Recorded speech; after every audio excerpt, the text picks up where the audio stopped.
Welcome to my channel. আজকে আমরা আলোচনা করব একটি গুরুত্বপূর্ণ ম্যাথ নিয়ে, যেটা 25তম বিশেষে এসেছিল। তো চলেন শুরু করি।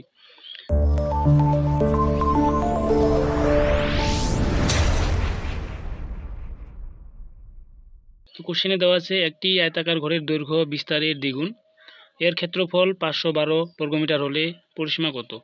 তো এখানে ক্ষেত্রফলের মানটা দেওয়া আছে, তো এটার পরিসীমা বের করতে বলছে।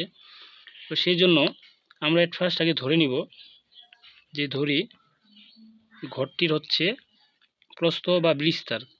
তো ধরে নিলাম যে ঘরটির বিস্তার হচ্ছে x মিটার।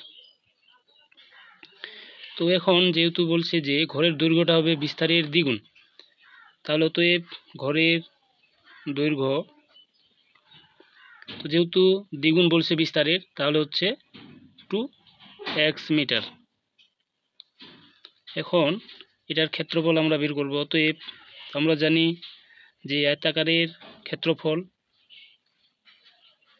তাহলে অতএব ক্ষেত্রফল আমরা বলতে পারি দৈর্ঘ্য গুণন প্রস্থ বা দৈর্ঘ্য গুণন বিস্তার। তো এখন দৈর্ঘ্য মান দেওয়া আছে x এবং বিস্তার ধরে নিচ্ছি 2x, তাহলে আসতেছে 2x আর x হচ্ছে 2x স্কোয়ার। তো প্রশ্ন মতে আমরা বলতে পারি, প্রশ্ন মতে 2x স্কোয়ার, আর এখানে দেওয়া ছিল এই যে 512 বর্গমিটার। তো 512, কারণ আমরা ধরে যে ক্ষেত্রফলটা বের করছি সেটা হচ্ছে 2x স্কোয়ার, আর কোশ্চেনে দেওয়া আছে 512। তো এটা দুইটা সমান। তো এখান থেকে x এর মানটা বের করে নিব। তাহলে x স্কোয়ার রেখে দিলাম বাম পাশে। তো এটা যেহেতু এই পাশে গুণ আছে, ও পাশে গেলে ভাগ হয়ে যায়, তাহলে 512/2।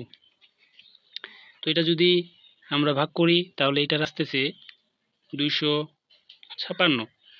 এখন এই পাশে আমাদের বের করতে হবে x এর মানটা, কিন্তু এখানে দেওয়া আছে x স্কোয়ার, সেই জন্য স্কোয়ারটাকে আমরা ডান পাশে নিয়ে যাব। তো ডান পাশে নিয়ে গেলে হয়ে যায় √256। তো এই যে √256কে যদি আমরা বর্গমূল করি তাহলে আসতেছে 16, মানে 16 হয় 256। তাহলে x এর মান আসলো 16 মিটার, আর এক্সটাকে ধরেছিলাম কিন্তু বিস্তার। তো এখান থেকে এখন দৈর্ঘ্য মানটা বের করে নিব। অতএব দৈর্ঘ্য, তো দৈর্ঘ্য ছিল বিস্তারের দ্বিগুণ মানে 2x, তাহলে 2 গুণন 16, তাহলে 2 আর 16 গুণ করলে আসতেছে 32 মিটার। তো এখন দৈর্ঘ্য পাইলাম আমরা, এন্ড হচ্ছে প্রস্থ পেয়ে নিলাম। তো আমরা জানি যে পরিসীমা সমান সমান 2 গুণন দৈর্ঘ্য যোগ প্রস্থ। তো যেহেতু এটা পরিসীমা বের করতে বলছে, অতএব পরিসীমা সমান সমান আমরা কি জানি 2 ইন্টু দৈর্ঘ্য আর একটা হচ্ছে বিস্তার বা প্রস্থ, ঠিক আছে। তো 2 দৈর্ঘ্যর মানটা বের করব।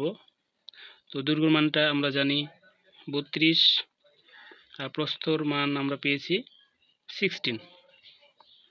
তাহলে 2 ইন্টু 32 আর 16 যোগ করলে আসতেছে 48। তো 48 আর 2 যদি গুণ করা হয় তাহলে আসতেছে 96। এই যে 96 হচ্ছে পরিসীমা। তো এটাই হচ্ছে উত্তর। আশা করি আপনারা বুঝতে পেরেছেন। যদি না বুঝে থাকেন অবশ্যই প্রথম থেকে আবার দেখবেন। ধন্যবাদ।